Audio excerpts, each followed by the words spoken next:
Good morning. Good morning. It's Wednesday. It's 3:53 a.m. I'm not getting out late. I'm getting out on time. I just like to try to beat that time every single morning. I don't know why. And for the record, I'm not running from my family. I'm running it into my day. I'm excited about what comes with it. I'm excited about the possibilities. I'm excited about seeing God's purpose for me come to fruition every single day for me, good or bad. And I'm going to tell you this. I have not been having the best year. Um, but the truth is because my expectations have went up. Because I'm pretty sure if I went and tracked my numbers, I'm doing better than I was last year. But mentally, I'm stronger today. My goals are bigger than they were yesterday. I was listening to Joel Olsteen right now, and I swear, the more you grow and you mature, the more you get new information out of the same old book. I used to wonder how my grandmother would go to church, and at that point, she must have been inside the church for over 30 years when I started thinking this. 30 plus. Because I remember her, she's from East Texas, and I remember her talking about the way they lived when they were kids. You know, you pretty much spent your whole life in church. Sunday was a whole day for church. You ate with the church. You went to Sunday school, meaning you didn't get home until nighttime.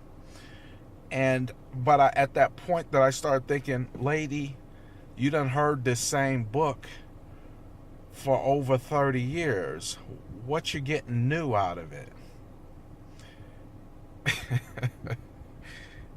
And what she got, and it's the same book. The Bible has always been the same book. It didn't get revised. It didn't get updated. They didn't say, oops, we got some new information we want to put in there. But she would get something new, because the more her faith grew, the more her spiritual, mental health grew, the more things started becoming enlightened. So I was listening to Joel this morning, and he's my buddy. He's my friend. And Joel says, he says, wake up with expectancy. Wake up with a glad heart. And what I took that to mean is treat every day like Christmas, or the possibility of Christmas, or the possibility of opening up that present that you really want. That it may be today.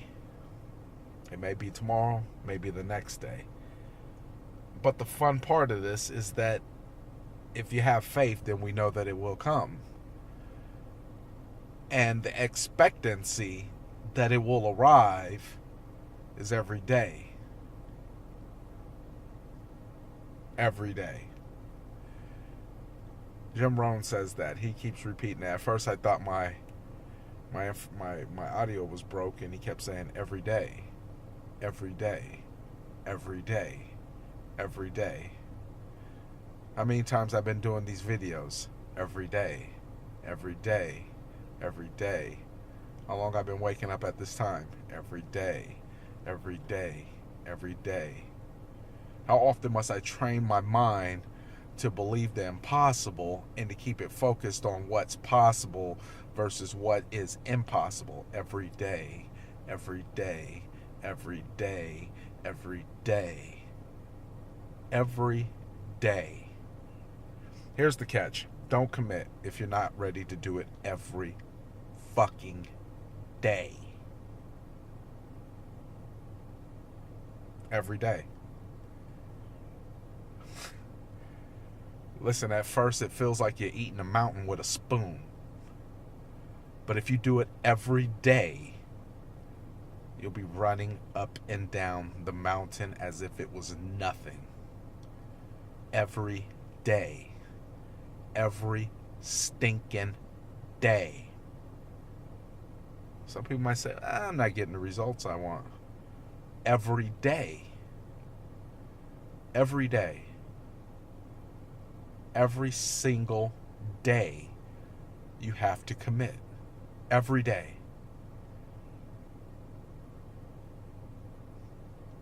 I remember when I was a kid, probably about 13, I heard this pastor, and I was in this small little cafeteria, and he said, and I may have said this before, but he said,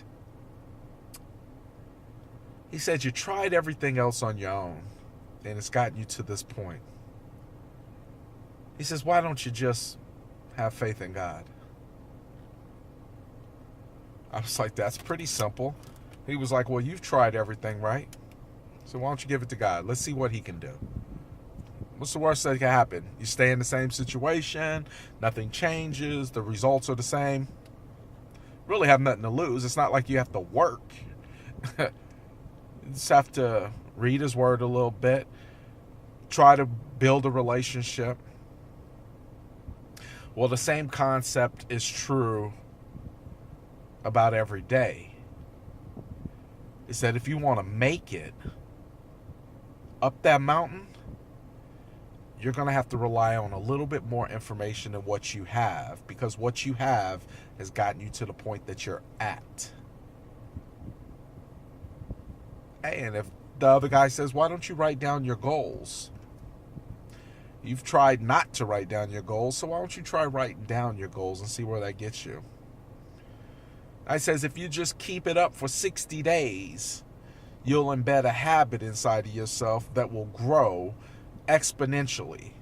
And not only that, you'll be able to adopt new habits that you want. Up to this point, you've tried it your way. It's gotten you to the point that you're at. Why not give it a shot? What I'm saying is at some point in time, you're going to have to look in the mirror and say, you don't know what the hell you're doing. Stop it. But better yet, I've seen a lot of old fools die too. So I guess the question I would ask is, are you an old fool? Are you willing to drop the ego and really look in the mirror? I'll leave it on this note. If you have access to the world's best plastic surgeon,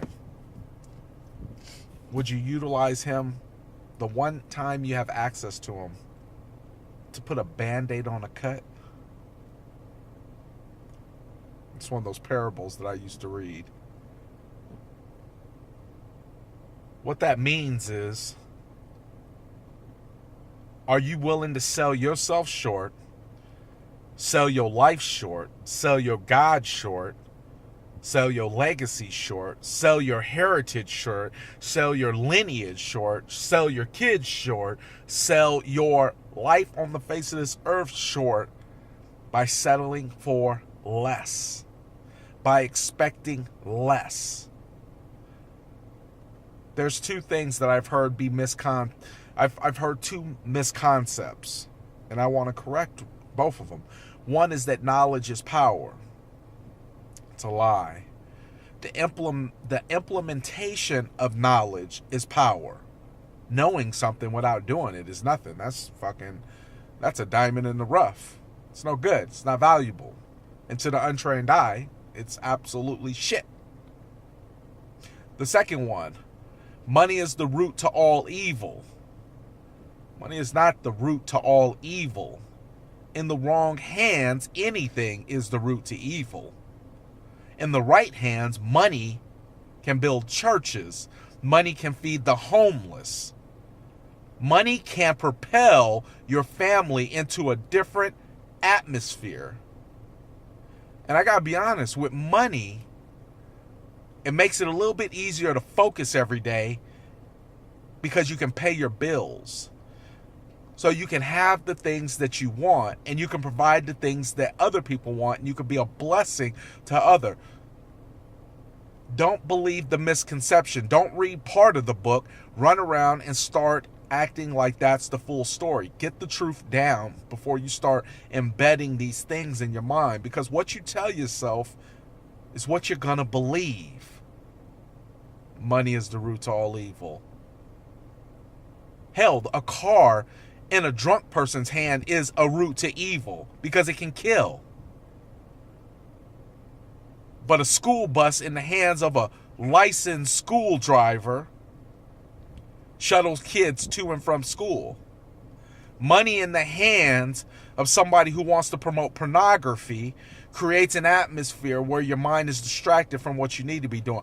But money in the hands of philanthropists or somebody who knows how to build things or to create things can make everybody happy. So I guess it comes down to, what is the story that you're telling yourself? Which one are you? Are you the root to evil? Or are you the builder? Better yet, are you the one with knowledge without implementation of it? Or are you the one that has the knowledge who is building on that every day and helping the people around them? I'm on my way to the gym. Peace out.